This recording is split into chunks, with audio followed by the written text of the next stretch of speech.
Bismillahirrahmanirrahim. I'm Dr. M. Ibrahim, consultant physician and diabetologist, presently working at MMIH Outreach Center, Doraji colony. आज मैं आपसे जिस चीज़ के बारे में मुखातिब होने जा रहा हूँ वो है celebration of world diabetic day. हम हर साल वर्ल्ड डायबिटिक डे 14 नवंबर को सेलिब्रेट करते हैं और इसकी मेन रीज़न होती है to create the awareness among the general people, among the communities and among the diabetic patient। इस साल जो वर्ल्ड डायबिटिक डे का जो थीम है वो है डायबिटीज़ एंड द नर्सेस। इस साल हमने ये थीम कुछ इस वजह से भी सेलेक्ट किया है कि आपने इस साल देखा होगा कि जो पेंडेमिक कोविड का रहा है उसमें नर्सिंग स्टाफ का, पैरामेडिकल स्टाफ का, डॉक्टर्स का बड़ा एक मेजर रोल रहा है लोगों का इलाज करने में। और उनकी जो खिदमत थी उनको न सिर्फ जनरल पब्लिक ने बल्कि इंटरनेशनल लेवल पे, मुल्क के प्रेसिडेंट और प्रीमियर लेवल पे सब जगह पे इनको सराहा गया है। जैसा कि आपको पता है कि इस वक्त मैं जब बात कर रहा हूँ इस वक्त दुनिया में 50 करोड़ लोग हैं जिनको डायबिटीज़ हो चुकी है। और उससे भी जो बुरी खबर ये है कि अराउंड 25 करोड़ लोग ऐसे हैं जिनको इस वक्त पता ही नहीं है कि उनको डायबिटीज़ है और वो ऐसे ही हाई शुगर लेवल लेके घूम रहे हैं। हर 7 सेकंड पे डायबिटीज़ की वजह से एक इंसान अपनी जान खो देता है और हर वो छठी खातून जो प्रेग्नेंट हो रही है, जिसको हम कहते हैं जेस्टेशनल डायबिटीज़ है, उससे वो बीमार हो रही है। तो इससे आप अंदाज़ा करें कि डायबिटीज़ कितनी ख़तरनाक और साइलेंट किलर है। ये बीमारी जिस्म के हर हिस्से को अफेक्ट करती है, इसलिए बहुत ज़रूरी है कि इसको हम प्रिवेंट करें और अगर जिन लोगों को ये बीमारी है उनका बेहतर से बेहतर इलाज करें। हम हमेशा ये कहते थे कि डायबिटीज़ खास करके टाइप 2 का मर्ज़ है जो बड़ी उम्र के लोगों में होता है, मोटे लोगों में होता है, लेकिन अब हम ये देख रहे हैं कि हमारे जवानों में भी बड़ी तेज़ी से फैलता जा रहा है। और इसकी मेन वजह, जैसे मैंने एक बात बताई कि life style modification. Life style से मेरा मतलब ये है कि हमारा वेस्टर्नाइज्ड लाइफ स्टाइल जो हमारे बच्चों में ट्रेंड आ गया है फास्ट फूड का। ये जो खाने के हमारे तरीके हैं, खासकर जो प्रोसेस फूड जो हम खाते हैं, जो जूसेस हम पीते हैं, जो कोल्ड ड्रिंक्स हम पीते हैं, ये सारी चीज़ें हमारे मोटापे की मेन वजह है। और इसका रिवाज इतना बढ़ गया है खासकर बच्चों में कि हम सोच भी नहीं सकते। दूसरा जो मेन मसला लाइफ स्टाइल में आता है कि हमारा चलना फिरना, हमारी फ़िज़िकल एक्टिविटीज़ बिल्कुल कम हो गई है। एक मिसाल आपको देता चलो, आजकल हम बच्चों से पूछते हैं कि बेटा आप गेम खेलते हो, तो आपको फ़ौरन जवाब आएगा हाँ अंकल मैं खेलता हूँ, वीडियो गेम्स खेलता हूँ। तो ये वीडियो गेम्स घर में बैठे बैठे खेलने का बड़ा रिवाज हो गया है।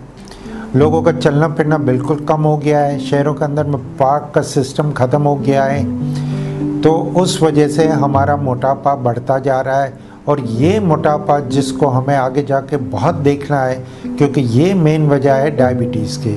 और भी बहुत सारी वजह हैं, जैसे आजकल दमे के मरीज़ या आर्थराइटिस के मरीज़ स्टीरॉइड्स का इस्तेमाल कर रहे हैं। बहुत से लोगों का चलना फिरना बहुत कम है। आगे जाकर हम डिस्कस करेंगे कि ये हमल के दौरान की डायबिटीज़ है जिसकी वजह से डायबिटीज़ का इंसिडेंस बढ़ रहा है।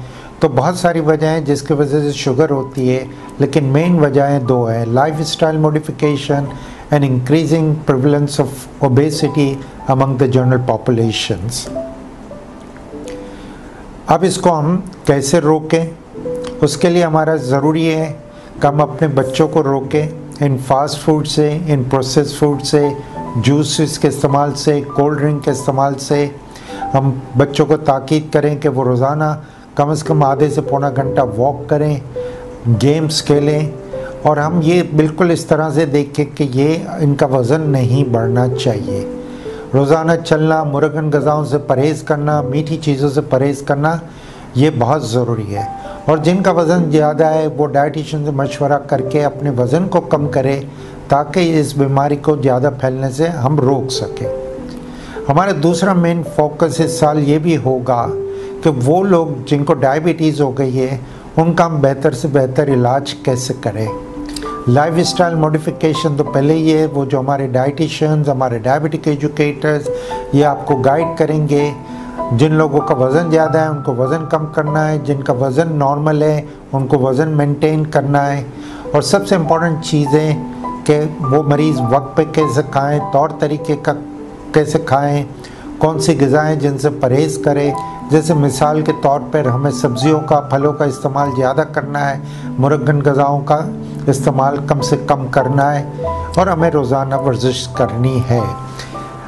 दूसरा जो इम्पोर्टेंट चीज़ है लाइफ स्टाइल चेंज के बाद, वो है इलाज। इलाज आपका, मेरा मतलब है दवाइयों से और इंसुलिन से।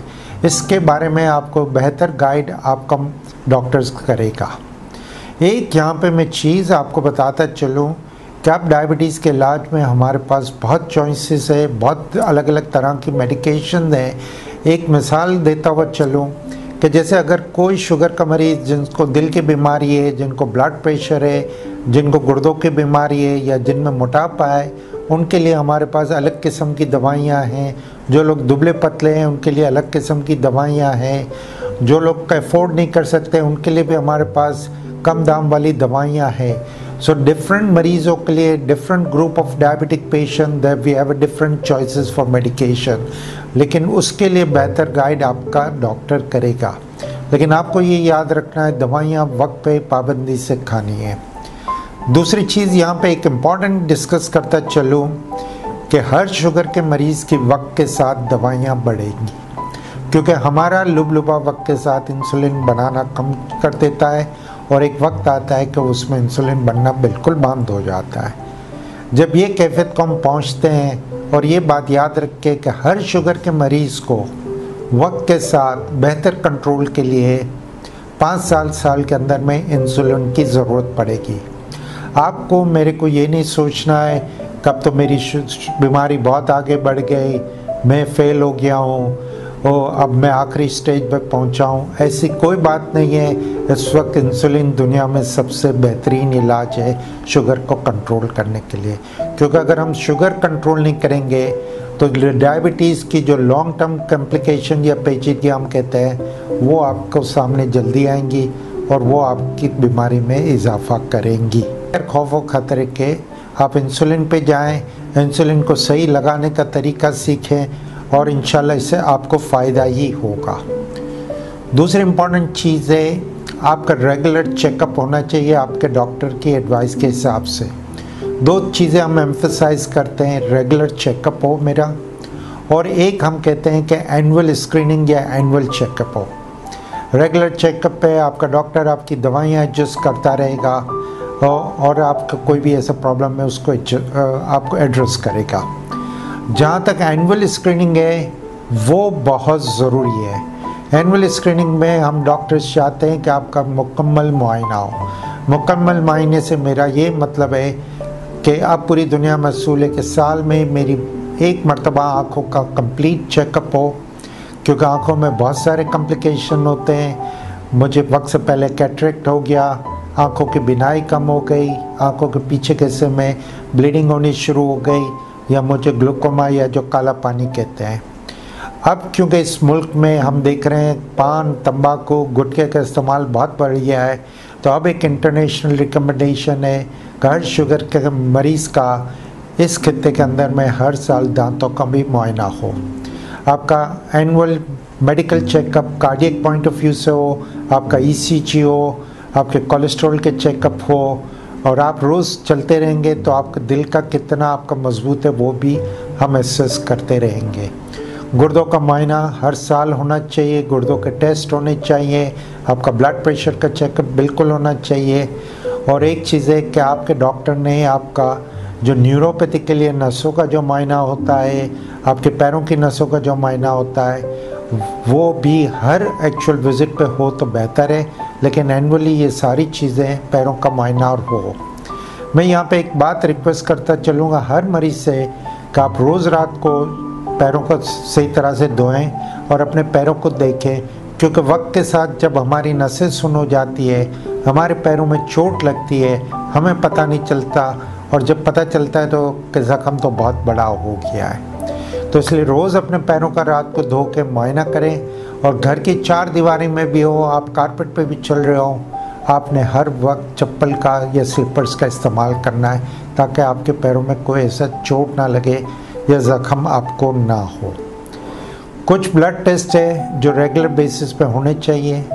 हीमोग्लोबिन A1C जो हर 3 से 6 महीने पे होना चाहिए, कम से कम साल में 2 मरतबा, वो आपको बताएगा आपका 3 महीने का ब्लड शुगर कैसा है। आँखों का मायना आई स्पेशलिस्ट के पास, आपके कोलेस्ट्रॉल के टेस्ट, आपके ECG के टेस्ट, आपके गुर्दों के टेस्ट, आपके पैरों के नसों के टेस्ट होने चाहिए।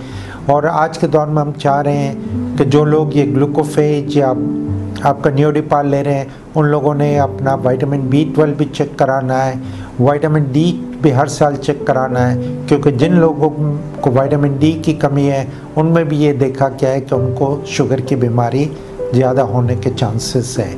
तो ये सारे आपके ब्लड टेस्ट और आपका क्लिनिकल असेसमेंट जिसको मैनुअल स्क्रीनिंग कहते हैं, ये पाबंदी से होना चाहिए ताकि खुदा ना करे आपको कोई भी कॉम्प्लिकेशन हो, उसको वक्त से पहले हम पिक करें और उसका सही इलाज करें, ताकि आइदर इनका इलाज हो, इनको हम या तो इनका जो प्रोग्रेशन जो हम कहते हैं आगे बढ़ना है उसको हम कम से कम करें और उसको डिले कर दें, ताकि आपको ये कॉम्प्लिकेशन हो ही ना, और अगर हो तो उसको हम and I just would request let's all of us, the healthcare industries, the doctors, the nursing, the paramedical staff, the policymakers, the government officers, the hospitals, hospital के इंतज़ामिया, कि हम ज़्यादा से ज़्यादा इस बीमारी के बारे में अवेयरनेस क्रिएट करें। और उसमें मैं ताउन भी चाहूँगा सोशल मीडिया का, प्रिंट मीडिया का, इलेक्ट्रॉनिक मीडिया का,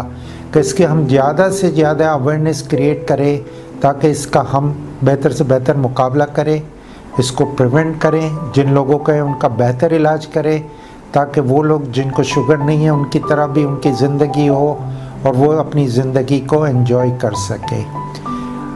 इस मरतबा वर्ल्ड डायबिटिक डे पे मेरी एक रिक्वेस्ट और भी होगी कि we are going through a pandemic of corona and the covid, और उसके भी जो एहतियात हमें बताए गए हैं, ख़ास करके हाथों को धोना, हमें मास्क का ज़्यादा से ज़्यादा इस्तेमाल करना, सोशल डिस्टेंसिंग, क्राउड में जाके मिलना जुलना, इन चीज़ों का भी हमें परहेज़ करना है ताकि अगले 5-6 महीने में जब तक ये वैक्सीन अवेलेबल नहीं है हम इस बीमारी से भी बचें। और आपने देखा कि अल्लाह का शुक्र है कि पाकिस्तान में इस बीमारी ने इतना असर नहीं दिखाया जो हम सब का एफर्ट था।